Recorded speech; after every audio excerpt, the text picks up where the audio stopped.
നമസ്കാരം. സോഡിയാക് മീഡിയയിലേക്ക് എല്ലാ പ്രേക്ഷകർക്കും സ്വാഗതം. 2026 ഏപ്രിൽ മാസത്തെ അശ്വതി നക്ഷത്രക്കാരുടെ നക്ഷത്രഫലം ഒന്ന് പരിശോധിച്ച് നോക്കാം. അശ്വതി നക്ഷത്രക്കാരെ സംബന്ധിച്ച് ഏപ്രിൽ മാസത്തിൽ അനുകൂലമായ കുറേ ഗുണഫലങ്ങൾ അനുഭവിക്കാനായിട്ട് യോഗമുണ്ട്.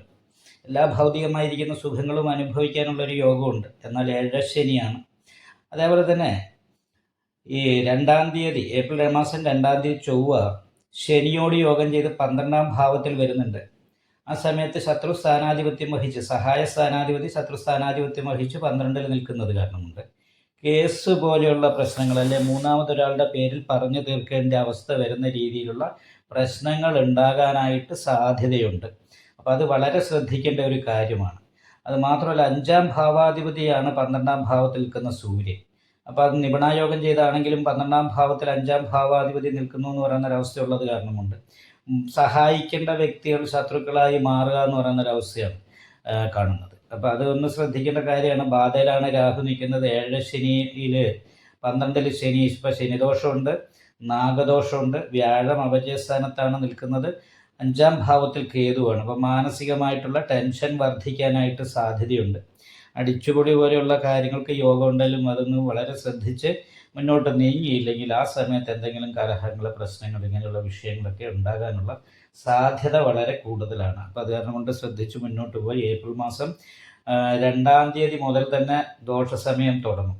കാരണം ചൊവ്വയും ശനിയും പരസ്പര ശത്രുക്കളാണ്. അപ്പം ലഗ്നാധിപതി ലഗ്നാൽ 12-ൽ നിൽക്കുന്നത് ശനിയോട് ചേർന്നായതുകൊണ്ട് അവിടെ തന്നെ അഗ്നികാരകനായിരിക്കുന്ന സൂര്യനും കൂടി നിൽക്കുന്നത് കാരണം വീഴ്ച സംഭവിക്കുക, വീട് വിട്ട് നിൽക്കാൻ ഇടവരിക, രോഗസംബന്ധമായ പ്രശ്നങ്ങൾ ഉണ്ടാകുക, അതല്ലെങ്കിൽ കേസ് പോലെയുള്ള വിഷയങ്ങൾ വരിക. അപ്പോൾ ഈ പറഞ്ഞ പ്രശ്നങ്ങളിൽ എന്തെങ്കിലും ഒന്നുണ്ടാകാനുള്ള സാധ്യത വളരെ കൂടുതലാണ്.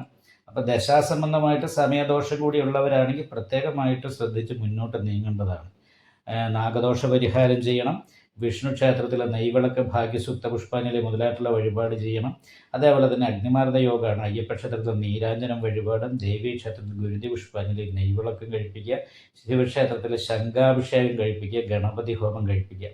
ഇത്രയും കാര്യങ്ങളൊക്കെ ചെയ്ത് കഴിഞ്ഞാൽ മാത്രമേ തടസ്സങ്ങൾ മാറി അനുകൂലമായിട്ടുള്ള അവസ്ഥ ഉണ്ടാകാനുള്ള സാധ്യതയുള്ളൂ. അപ്പോൾ വളരെ ശ്രദ്ധിച്ച് മുന്നോട്ട് പോകാനായിട്ട് എന്താണെങ്കിലും ശ്രദ്ധിക്കേണ്ടതാണ്.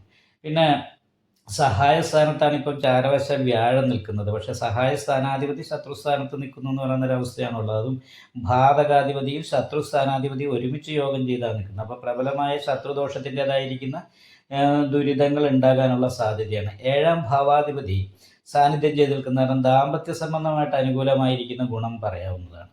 എന്താണെങ്കിലും ഏപ്രിൽ മാസം കഴിയുന്നത് വരെ വളരെ ശ്രദ്ധിച്ച് തന്നെ മുന്നോട്ട് പോകണമെന്ന് ഒന്നും കൂടി പറയാതിരിക്കാൻ വയ്യ. കാരണം എല്ലാ ഗ്രഹങ്ങളുടെയും അനിഷ്ടഭാവസ്ഥിതി ഉള്ളത് കാരണം കൊണ്ട് അനാവശ്യമായിട്ടുള്ള ചെലവ് വർദ്ധിക്കുക, കേസ് വരിക, വീഴ്ച സംഭവിക്കുക, അങ്ങനെ പല രീതിയിലുള്ള പ്രശ്നങ്ങൾ. ഇതെല്ലാം കൂടി സംഭവിക്കുന്നല്ല പറയുന്നത്.